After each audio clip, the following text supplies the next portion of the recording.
Hi, welcome back to the next alternative to punishment. I hope you enjoyed the last videos. In the last video, we talked about understanding the 3 root causes for difficult child behavior. We talked about role models, we talked about stress, and then we talked about legitimate unmet needs. Now, when I first discovered this, when I first learned this from my own parenting mentor, then I started to ask myself, okay, well, what are these essential childhood needs? And some of them are very obvious, like the need for attention, the need for healthy nutrition, and then the need for connection, the need for autonomy, right? And then what I wanted to do is try and make a list that we could go through them systematically so that we could help people and parents deal with their difficult child's behavior and use it as a systematic process. Because when I started working with parents, when I started coaching parents and doing this parent learning club work and writing my book and interviewing hundreds and hundreds of parents and getting feedback from tens of thousands of parents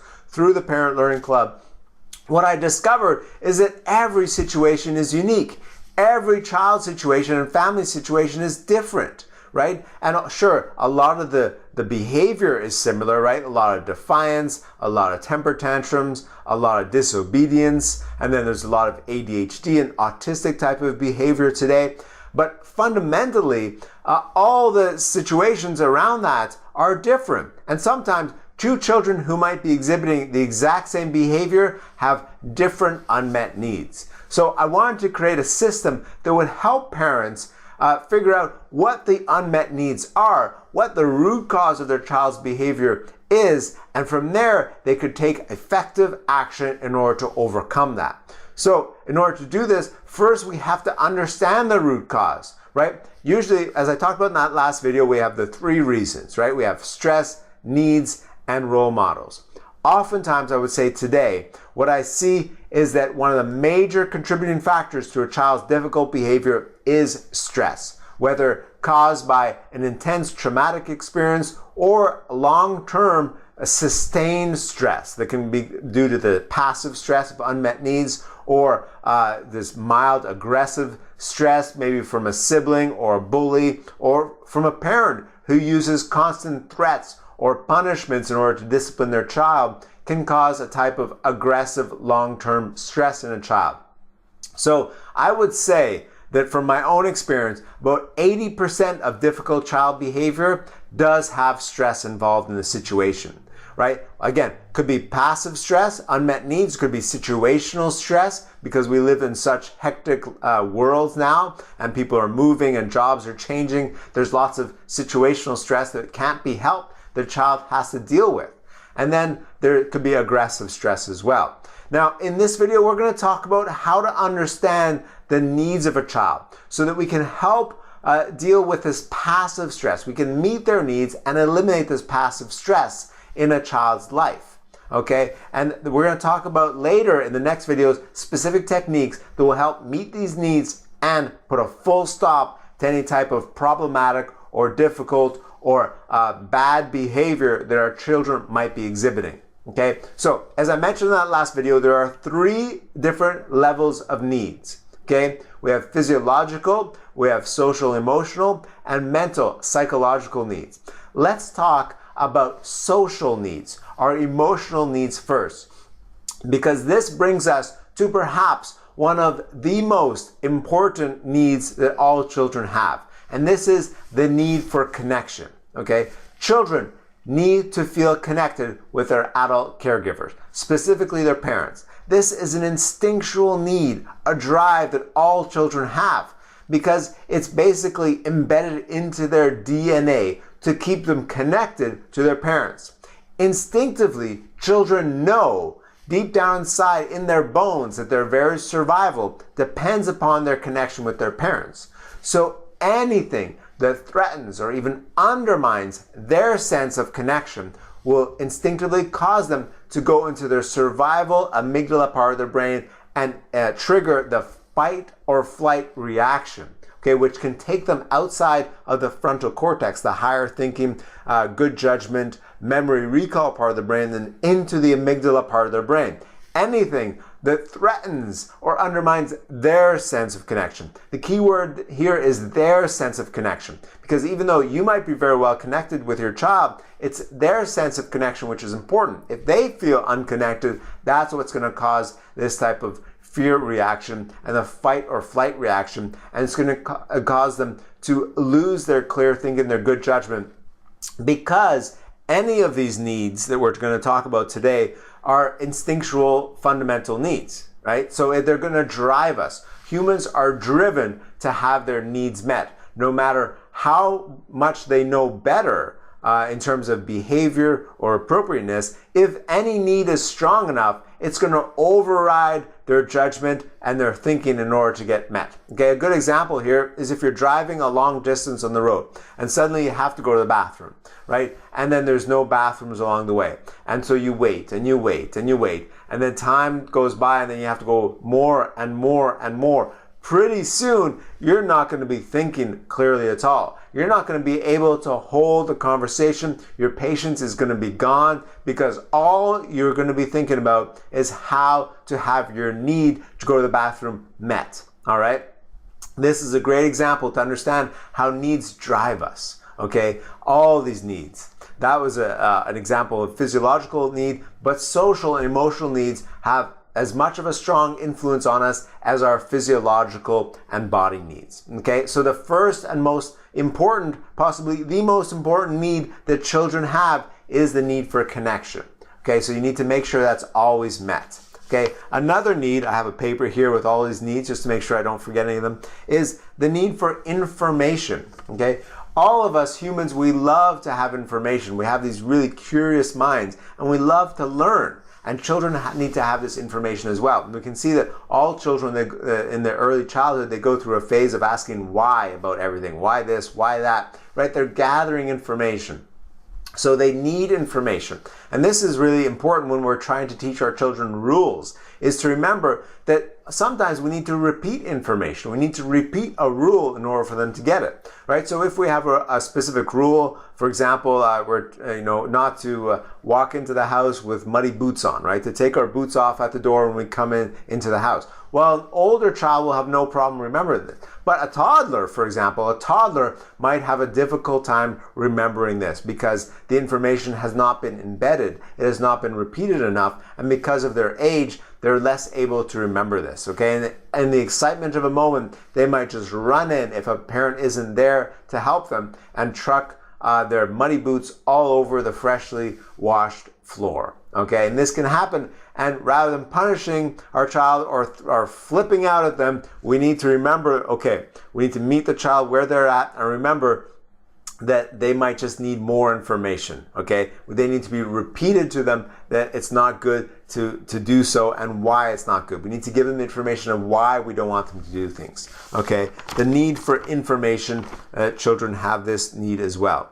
The need for encouragement. One of my favorite parenting authors, Rudolf Dreikurs, which is a prodigy of the great Alfred Adler, who is one of the three main fathers of modern psychology. We have Jung, we have Freud, and we have Adler, okay? Adler is the first one to coin the term democratic parenting. And one of his main students, Rudolf Dreikurs, has written many books about parenting and child psychology, which I highly recommend you get his books. And he talks about, in his books, the need for encouragement. He says, give me a misbehaving child and I'll show you a discouraged child. Okay? Children need encouragement. They need positive reinforcement, especially when they feel they can't do something. They need to be encouraged in a way where they can feel they can do something. If they're misbehaving in one way, they need to be encouraged towards the other way. And this is a very powerful way to avoid using threats or punishments, is to encourage them towards proper behavior again and again and again, right?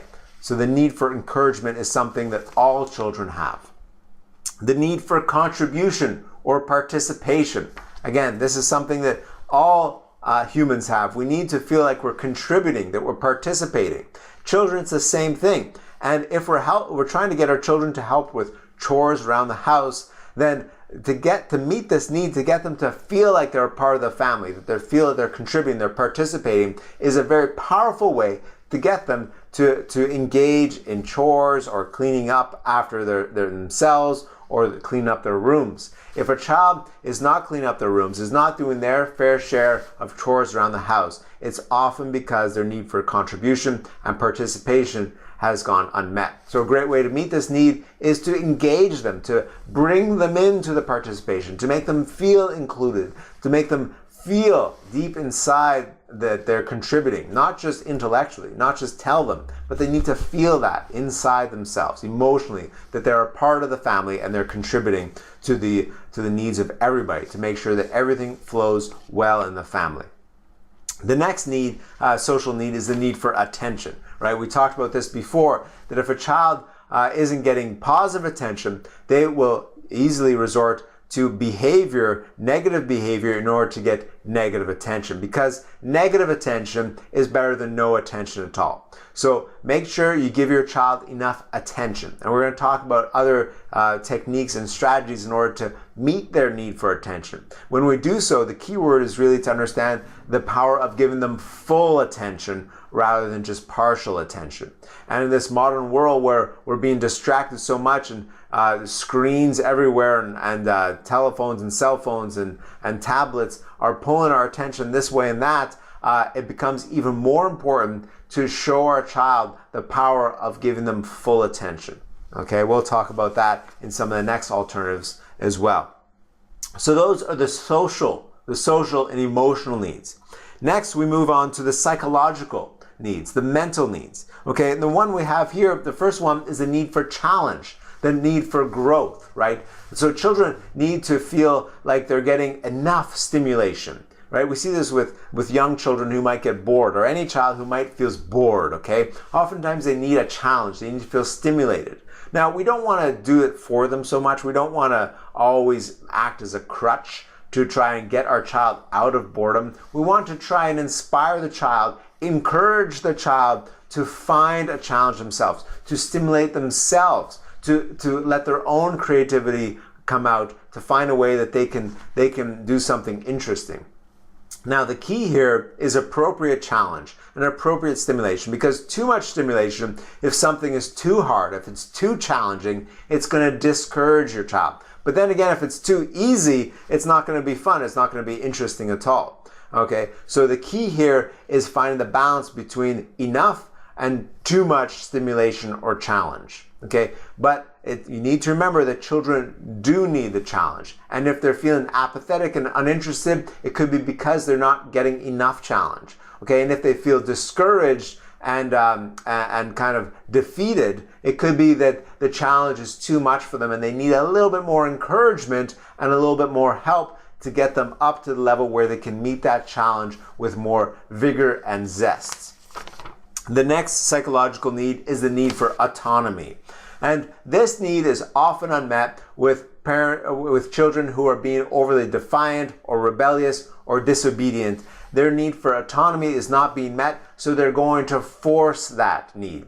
Autonomy is something that children that they must have met, that they're driven to feel autonomous, to feel powerful, to feel like they have choice. And many children will resort to allowing themselves to suffer the consequences of punishment and pain just to show that they can be autonomous, just to defy the parents' overriding authoritarian rule. They will suffer the consequences of punishment because that gives them power, that gives them choice, that gives them a sense of having this need of autonomy met. Okay, but it doesn't have to be that way. We don't have to do that for our children. We can allow them the chance to experience autonomy in a safe environment. Autonomy is really the ability to have choice. And when we're giving children choice, the key is we don't want to give them too much choice because it can be overwhelming. But we need to give them enough that their need for autonomy is met. So oftentimes 2 or 3 choices is enough, all right, for a child to figure out which way to proceed. Okay, and if none of the options you provide them are good, then what you can do based upon their age, if it's appropriate for them and the circumstances, is to allow them to suggest an option. So allow them to suggest a new choice for them. And then you can be the positive authority and guide to help direct them and encourage them if it's a good choice, or to redirect them to something that's a little bit better by giving them the appropriate amount of information and encouragement so that they can see that that choice perhaps was not the best one and they'll have to find another one. So there's many ways that you can help meet their needs for autonomy, and there's many techniques as well that you can do that. We'll talk about some of those in the further alternatives to punishment when we get into the actual techniques and strategies, which is coming up just on the next video as well. But first, in order to understand why the alternatives that I'm going to show you on the next videos are so powerful and so effective, is to understand that they're meeting all of these needs that we're talking about here. So no matter which need that is unmet for your child, you can apply different tactics and techniques and strategies we're going to be talking about in the next videos and next alternatives to punishment based upon what your child does need. Okay, so it could be with the need for autonomy that you need to provide an environment where they can have choice and feel autonomous in a safe environment that allows them the freedom to do so, and that will fill up their cup. It will renew their need for autonomy, so they won't be needing to exert their autonomy in situations that are less reasonable and less convenient for you, right? For example, when you're going shopping or something like this, and they start to be overly defiant and really hard to deal with because they're trying to exert their need for autonomy. They won't do that because their need for autonomy is met in other situations. Also, a psychological need, the need for creative expression or fun and play, right? Fun and play are just ways where they can freely express themselves creatively without holding back, without feeling judged, without feeling like they need to check themselves or edit themselves, but they can do so freely and creatively, whether it's playing in the yard, playing with friends, or if it's doing art. It's the need for creative expression. And children need to have a certain amount of this in order for them to be whole and healthy. The next need is the need for predictability or consistency. Okay, a big problem a lot of parents fall into when they're trying to set limits and boundaries with their children is that they're not consistent in these limits. Okay, and so then a child can't predict when their behavior is appropriate and when it's not, because one day or one instance the parent lets their child walk over limits or boundaries that they set just the day before, and the next time when the child just starts to approach that limit, the parent might bark at them. There's no predictability, there's no consistency in the parent's behavior or emotional state or their level of attention. Okay, so consistency and predictability happens on the physical plane, in the practical, logistical routines of your day and your home, around the consistency and predictability of getting ready for bed, or getting ready for dinner, or getting ready for school and work. Okay, this is one level of predictability and consistency that can help your child adjust to transitions and to find their way and to become autonomous in those situations, because they can learn to take care of their own needs, get themselves dressed, and take care of their business while you're taking care of other business during these times.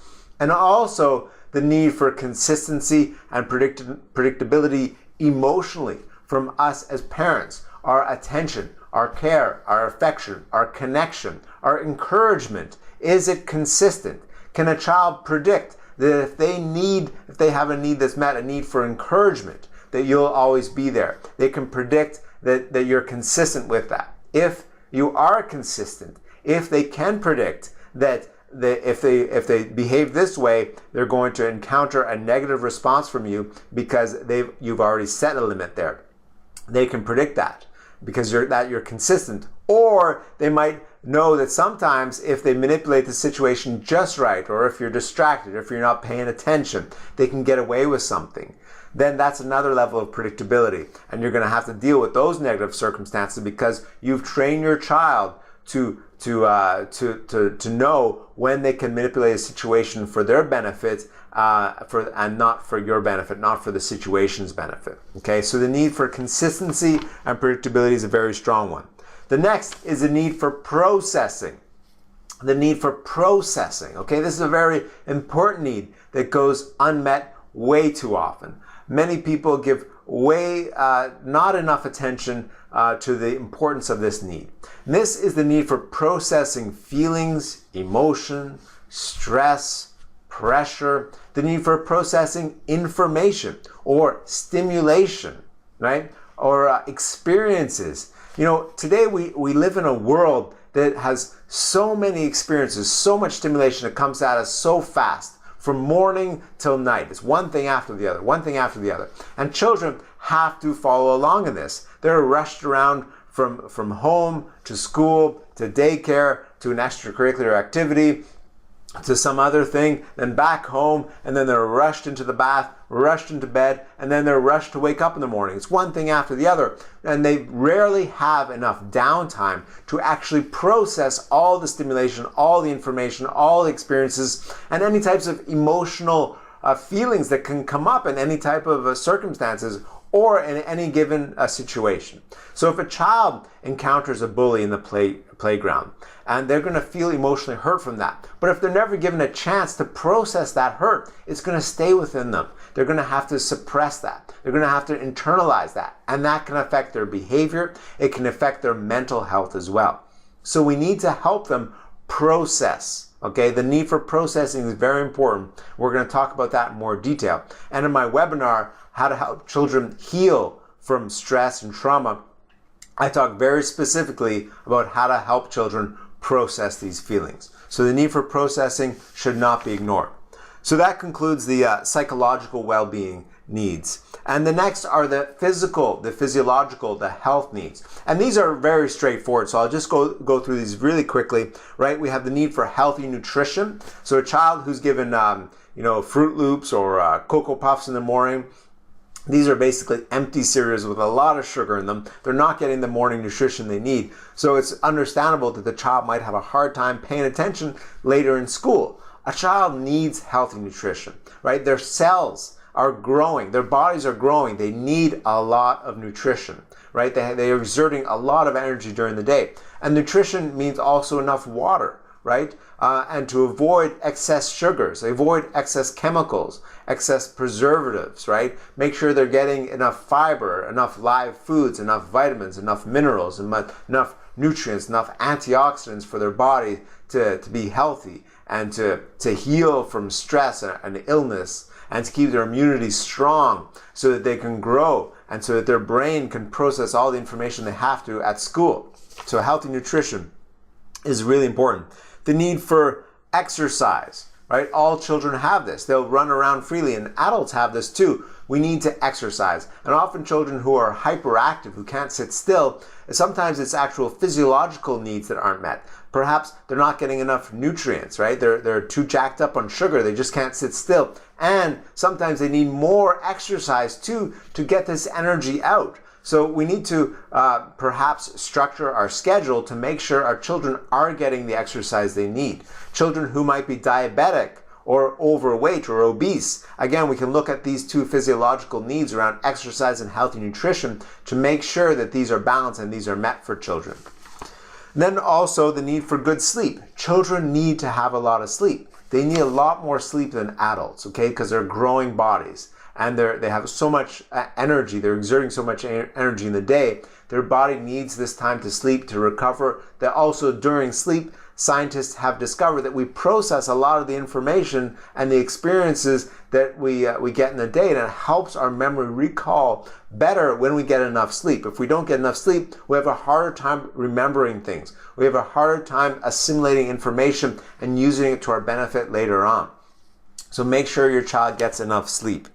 Also, the need for safety and security, physiological safety and security, for them to feel safe, that they're not going to get hurt in their environment, that they can, that their environment is nurturing, that they can grow and they can express themselves and they can play safely. Okay, and the final need, physiological need, is the need for affection, physical affection. Right? There's been experiments done on this that show that babies and children need physical touch. They need physical affection in order to help them grow strong, in order to stimulate a good appetite, in order for their immune systems to get strong, right? Just hugs, just gentle touch, right? It doesn't have to be excessive, but physical affection is something that children need, and all humans need this type of physical touch.